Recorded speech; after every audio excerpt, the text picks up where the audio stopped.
कोड़ातनी हम हैं संजय स्नेही जमशेदपुर में नमामि भोजपुरी फाउंडेशन कार्यक्रम में शामिल होके खातिर कार्यक्रम में शिरकत करे खातिर बक्सर के प्रमुख भोजपुरिया साहित्यकार श्री ललित बिहारी मिश्र जी हमने के बीच में आयल बानी।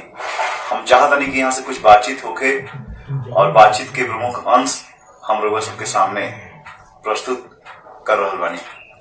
बोल लगनी भैया, आयुष्मान भव।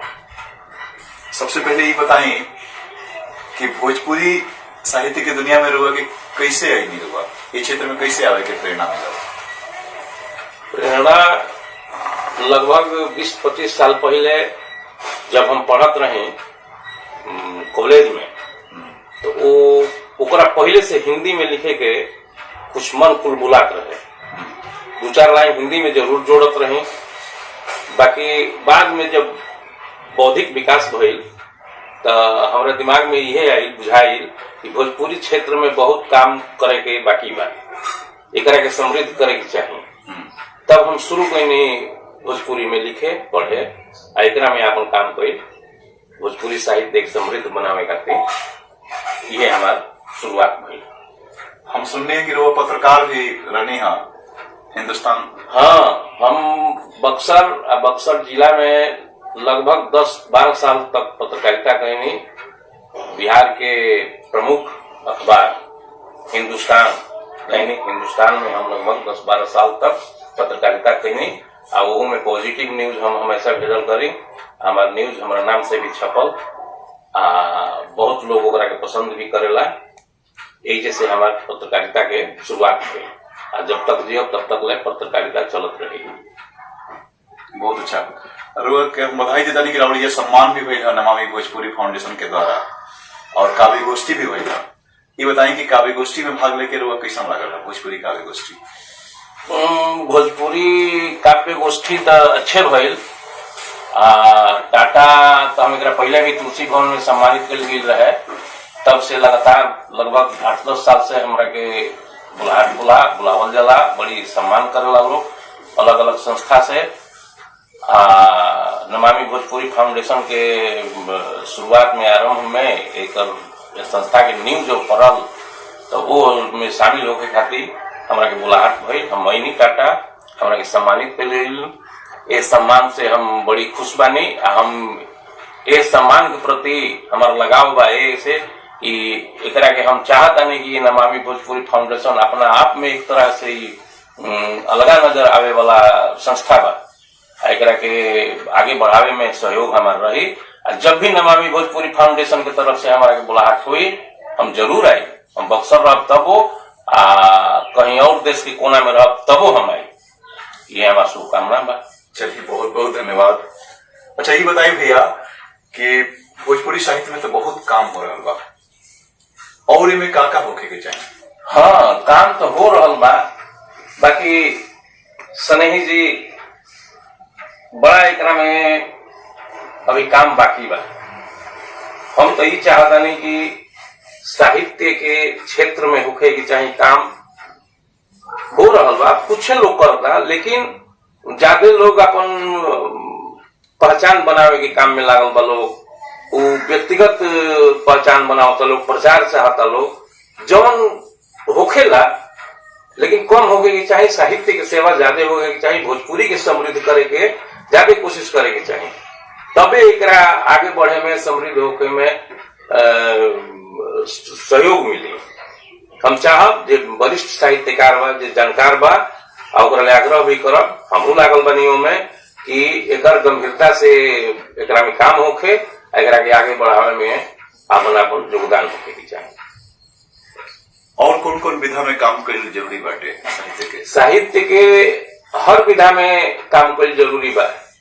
एकरा में व्याकरण होके के चाहिए, छंद होके के चाहिए, गद्य होके के चाहिए। एमे जितना भी गंभीरता से काम होके तबे एकर असली चेहरा सामने आई। अभी तो कुछ लोग एकरा में कुछ काम कइले बाड़े, अभी उतना समृद्ध निखे भइल। एकरा में बहुत काम अभी बाकी बा। हम चाहब वो बुजुर्ग जानकार वरिष्ठ साहित्यकार लोग के कि वहां सभे एकरा के एगो सेवा के रूप में ली आ भोजपुरी माई के समृद्ध करे के कोशिश करी, प्रयास करी और उनकरे अनुकरण हमनी नियन साहित्यकार करी हम तो वो आगे बढ़ी। और बाद आगे वाला पीढ़ी के भी हम ये कहब कि वो अनुकरण करे और ओकरा सहयोग लेके अपन रास्ता बनावे भोजपुरी के क्षेत्र में। जी अच्छा, भोजपुरी के और ही आम जनमानस से कैसे जोड़ जाओ? भोजपुरी में अगर स्तर बना रही भोजपुरी के नयका पीढ़ी भी ओकरा में शामिल हुई, ओकरा अनुसार एकरा में काम हुई तो भोजपुरी बढ़बे करी। भोजपुरी तो बढ़लो बा, देश से विदेश तक गइल बा। भोजपुरी एगो जगह के नाम निखे रही गइल, ये पूरा देश तक फैलल बा। जहां देखी हर स्टेट में विदेश में भी Fiji, Guyana, Trinidad, Tobago, Mauritius इस सब देशन में भी भोजपुरी अपन जगह बना ले बा। एकरा के फैलावे में बहुत बड़ा हाथ हमनी के सरकार के भी बा। एजा के कुछ सामाजिक कार्यकर्ता भी बन ओकरो बा। हम उस तहे दिल से उन लोग के धन्यवाद करब। हम चाहब कि और लोग भी एकरा में आगे बढ़स, एकरा के फैलावे की कोशिश करस अपना रचना से। बहुत अच्छा भैया। ठीक बाटे, एगो राउर गीत से संबंधित प्रश्न बा। प्रश्न ही बा कि रउआ गीत लिखे नहीं और भोजपुरी के गीतन के जो स्तर ऐसा हो रहा बाटे, ये ऐसा काहे हो रहा बा? गीत के स्तर ऐसे कमजोर होखल रहल बा, अश्लील होखल जाता कि लोग धीरे धीरे जुआ जे वर्ग बा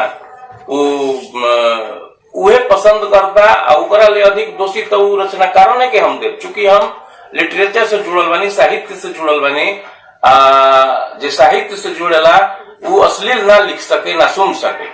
हम तो ये कहब कि जितना भी लिखे वाला बाने ओकरा के वो अश्लील चीज के विरोध करस, ओकरा के सुनबे मत करस, घर में बजाइबे मत करस, तो धीरे धीरे अश्लीलता कम हो जाई। अश्लील लिखे की कोशिश करे लगे हैं आदमी, और जब अश्लील लिखाई और लोगन के सामने आई, उस कान में सुनाई, उ परिवार में जाई तो ओकर जाके वैल्यू हुई। हम चाहो कि एकरा में कोशिश होके की चाहिए, ये सबसे बड़का चीज बा। जी बहुत अच्छा। अच्छा, गीत में छंद के कितना महत्व बा? हाँ, छंद व्याकरण। हाँ, छंद ना रही तो भोजपुरी के फ्लो धारा जौन बा उ बिगड़ जाई। छंद व्याकरण में अभी काम होके के चाहिए। भोजपुरी में बहुत कम काम होइल बा छंद व्याकरण में। एकरा के समृद्ध करे खातिर एकरा में नया नया चीज, नया नया शब्द के भी इजाद करे के चाहिए, तत्सम तद्भव शब्द भी आवे के चाहिए, तबे भोजपुरी समृद्ध हुई। अन्य भाषा से शब्द जौना भाषा में जाला उ भाषा समृद्ध होला, ओकर फैलाव होला, ओकर विस्तार होला। तो हम चाहब कि भोजपुरी में बाहरी शब्द के भी आवे के चाहिए और भोजपुरी के शब्द भी बाहर जाए के चाहिए। ऐसे दोनों के आदान प्रदान हुई तो दोनों भाषा समृद्ध हुई। कोनो भाषा से विरोध नहीं है, कोनो भाषा से एलर्जी नहीं है, कोनो भाषा से दुराव नहीं है। सब भाषा अपने आप में बा।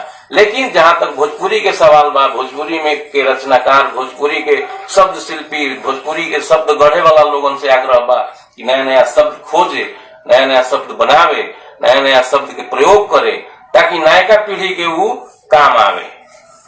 जी अच्छा, कुछ लोग छंद मुक्त गीत लिखाता है, पर वो क्या कहेगा छंद मुक्त पे? देखिए, छंद मुक्त ये अवसर के समय के है, ये एगो समय के एगो काल के तरह बाटे। जैसे बरसात में 2 महीना 4 महीना खातिर कोनो चीज उग जाला, कोनो पानी कहीं बढ़ जाला, उहे चीज बाटे। एगो समय में हुआ ही तो छंद मुक्त लिखाए शुरू हो जाई और ओकर कोनो गंभीरता ना रही, खाली वो छपावे खातिर अपन पहचान लोगन तक बनावे खातिर ओकरा के लिखे के प्रयोग आदमी करते रहे, प्रयास करता रहे। हालांकि ओहू में बहुत ऐसा छंद मुक्त कविता बा जौना में कि लय बा, ताल बा, सुर बा, ओकरा में ई अगर रही, ओकर जो प्रक्रिया बा ओकरा में रही, जो प्रोफार्मा में बाटे ओकरा में रही। छंद मुक्त सूर्यकांत त्रिपाठी जी महानिराला जी लिखले रही, वहाँ के महाकवि बानी रही और वहाँ के लिखल छंद मुक्त कविता आज भी गावाला, आज भी पढ़ाला, हमनियों के पढ़ रही जा। भोजपुरी में भी वो तरीका के होके के चाहिए। लेकिन अभी आजकल सभे लिखा था छंद मुक्त कविता, ओकरा से हम सहमत नहीं थी। एकरा के गंभीरता से लेवे के चाहे, छंदबद्ध होके तो उ कहीं भी काम करी और समृद्ध करी। हम छंद बद्ध कविता के समर्थक बानी। एकरा के हम कहब सबके जाने के चाहिए। छंदबद्ध होई तो ओकरा में व्याकरण जाने के पड़ी, ओकरा में वर्तनी जाने के पड़ी, ओकरा में बहुत ढुक के भाव विभोर होके के पड़ी, तब जाके कुछ आगे बढ़ी। हम चाहब कि छंदबद्ध कविता होके की चाहिए, मैंने लय मुक्त ही, लय वाला ही होके की चाहिए। लय के साथ वाला ही ज्यादा गीत चर्चित हमेशा पसंद लोग करेला, कालजयी रचना होले। ठीक बा सुहाग जी, वैसे एगो प्रश्न बाटे कि भोजपुरी भाषा के विकास तो बहुत दूर तक ले भइल, एकरा के रुआ कैसे महसूस करी ना, विदेश वगैरह तक ले कैसे महसूस करी ना? बहुत खुशी महसूस होला कि हमारा अपन भाषा, अपन बोले, अपन केहू परिवार के कोनो लड़का चाहे कोनो सदस्य कहीं बाहर में जाला, जब सम्मान पावेला तो खुशी होला। इ त अपन भाषे है, अपन बोली है, अपन माई के बोली हटे, तो इ अगर बाहर जाता, बहुत लोग एकरा के चाहता रहे, बहुत लोग चाहस, बहुत जगह जाओ। हम तो चाहब कि पूरा विश्व में भोजपुरी रहे, लेकिन हम इहो ना चाहब कि कोनो और भाषा मत रहे। हम चाहब कि हर भाषा के अपन अपन फैलाव होके के चाहिए, एकरा में हमरा का दिक्कत बा। लेकिन हम इहो चाहब कि ओमे हमरो भाषा एगो मुकाम बनावे, एगो जगह पर रहे, विश्व के लोग जानस, आ एकरा के एगो संपर्क भाषा के रूप में स्थापित करस। ये हमार आकांक्षा बा, ये इच्छा बा, आ ये हम चाहब कि सब लोग एकरा में काम करे, ये ठीक रही। अच्छा ललित भैया, रुआ तो जमशेदपुर कई हलियाल बनी, ए बार भी आई नहीं, हमने के बहुत अच्छा लागल। एगो प्रश्न रुआ से बैठे कि एगो यक्ष प्रश्न हम रुआ से पूछे तनी कि भोजपुरी भाषा के संविधान के 8वीं अनुसूची में काहे नहीं शामिल कइल जात, एमे का बाधा बा? हाँ, हमरा समझ से तो बाधा ये बाटे कि भोजपुरी के आपन कोनो संविधान भी ना बनल, हिंदी के लिपि से काम चला रहल बानी जा। हम चाहब कि अपन संविधान भोजपुरी के जब बने, भोजपुरी के अपन लिटरेचर हो जाई, भोजपुरी के अपन व्याकरण हो जाई, भोजपुरी में समृद्ध करे खातिर ऊपर साहित्य हो जाई, वो तरीका के कर होके के चाहिए हो जाई तो ठीक है बा। हम सबसे आग्रह भी करब, तब उम्मीद कल जा सकेला, विश्वास भी हो सकेला कि 8वीं अनुसूची में शामिल होके। हमरा तो ये अनुमान बा कि भोजपुरी के 8वीं अनुसूची में शामिल होके खातिर ई कुल जरूरी बा। और ही कोनो रोड़ा होके एकरा के शामिल करे में आवत होके तो ओकरा के भी जान के कोशिश करे के चाहे। हमनी के सबके ही दायित्व बनता कि ओकरा के हटावे वो रोड़ा के, भोजपुरी के 8वीं अनुसूची में शामिल करे के जौन भी प्रक्रिया होके ओकरा के पूरा कइल जाए। लोग कहे का मतलब है कि अगर अपन लिपि होके तो बढ़िया वजह से कहती रहे। हाँ, तो लिपि होके, जैसे हिंदी की देवनागरी बा, अभी वही से काम चल रहा बा। हम चाह कि भोजपुरी के अपन लिपि होके, अपन भाषा, अपन शब्द, अपन बोली तो बढ़ले बा, अपन व्याकरण होके के चाहे जौन की ओकरा के शुद्ध रूप से, जैसे हिंदी के व्याकरण बाटे तो ओकरा के हिंदी के व्याकरण कहल जाला, बंगाली के बा, मैथिली के बा, हर चीज के बा। तो उसे ही भोजपुरी के आपन होके जौना के भोजपुरी के व्याकरण कहल जा सके, भोजपुरी के लिपि कहल जा सके, ये एगो समृद्धता के बहुत बड़ कारण बा। कुछ पुरान वरिष्ठ साहित्यकार लोग व्याकरण लिखले बालो, जैसे कि जमशेदपुर में स्वर्गीय निर्भीक जीवानी वहां के लिखले बानी भोजपुरी शब्दानुशासन, और भी आरा में काम हुई बा, देवरिया में काम हुई बा, तो और मतलब ये क्षेत्र में वो चाहता नहीं कि और भी काम होके, पूरा व्याकरण होके, गद्य पद्य सबके होके, ओकरा में ई पार्टिकुलर केहू लिखता है एक दो हम किताब व्याकरण के दखनी, जौना में गजल के व्याकरण, कोनो में कविता के व्याकरण। तो व्याकरण के मतलब ही थोड़े भइल कि एगो पार्टिकुलर चीज के हम कोनो नियम कानून बना दी। नियम कानून हर चीज खातिर बनी, गद्य पद्य सब ओकरा में शामिल रही। उ एगो क्राइटेरिया शुरू करी, वजह से स्टार्ट हुई कि जे भी लिखी वो अनुशासन में लिखी, शब्दानुशासन में लिखी, तब भोजपुरी के समृद्ध बनाने में सहयोग मिली, तब वो कसौटी पर खड़ा हुई। हो सकेला कि 8वीं अनुसूची में ना शामिल होके वो बहुत बड़ कारण होते, लेकिन अब जब तक से संवैधानिक प्रक्रिया के ना पता कल जाये, ना जानल जाये, तब ओकरा विषय में कुछ भी एकरा ले अधिक बोलल ठीक ना हो। हम तो यही कहब कि एकरा के पूरा करे के चाहे। जब हमरा में खोट रही, हमरा में कमी रही, तबे हम कहीं प्रतियोगिता में नहीं जा सकते। अगर हम समृद्ध हो जाए, हमारा में योग्यता आ जाए, तो हम कोनो प्रतियोगिता में शामिल हो गए, योग्य हो जाए, तब हम कुछ कह सकते हैं। ये बात एकरा में काम होके भी चाहिए। जी, सरकार अपना स्तर पे प्रयास, सरकार तो कोनो सरकार आई तो पहले अपन राजनीति करी, अपन वोट के राजनीति बाटे, ओकरा में अपन देखी फायदा घाटा, ओकरा में अपन लोग रहस। हम तो ये चाहब कि सरकार में अपन क्षेत्र, अपन बोली, अपन भाषा के लोग होकस, तो भोजपुरी के संसद में भी शामिल करे के चाहिए बोले के। एक बार हमरा याद बा कि राजीव प्रताप रूढ़ी शायद भोजपुरी में शपथ ग्रहण करत रहन तो उनका के रोक दियल गई। हम चाहब कि जे भी भोजपुरी समाज के बा वो अपन मांग करे के चाहिए कि हमने की भोजपुरी में शपथ ले जा, अनुसूची में शामिल कर। जब तक से राजनीतिक प्रश्रय ना मिली भोजपुरी के, तब तक से सरकार में एकरा के बोले वाला, समझे वाला के ना भेटाई, तब तक से संविधान में शामिल करे के कोशिश के कमजोर कहल जाए। हम तो ये कहब एकरा में सबके सहयोग होगी चाहिए, सांसद, विधायक, क्षेत्र, भाषा क्षेत्र, संविधान, सरकार सबके होगे के चाहिए, तब इस 8वीं अनुसूची में शामिल हुई। भोजपुरी जन जागरण जन आंदोलन भी चल रहा बा, साथी लोग दिल्ली के प्रदर्शन करता लोग, आवाज बुलंद करता लोग, जागरूकता फैलावता, एक बारे में हुआ का। हाँ, होके की चाहिए, आंदोलन होके की चाहिए, तबे तो लोग जने हैं कि ना ही भोजपुरी की खातिर का आदमी काम करता है, आंदोलन करता है, लागल बने, तबे सरकारों के कान में सुनाई, आवाज जाई, तबे कान खड़ा हुई, तबे एकरा पर कुछ काम हुई। ये होत रहेगी चाहिए, बराबर होत रही, तबे लगातार चलत रही, लोगन के याद रहे कि नहीं भोजपुरी वो कोनो भाषा बा, ना तो सब तो अपना अपना जगह पर सुतल बा, खाता पियता सब सुतल है। ये होके की चाहिए आंदोलन, ठीक बा, समर्थन करना है। ठीक बा भैया, बहुत गंभीर बात कहनी।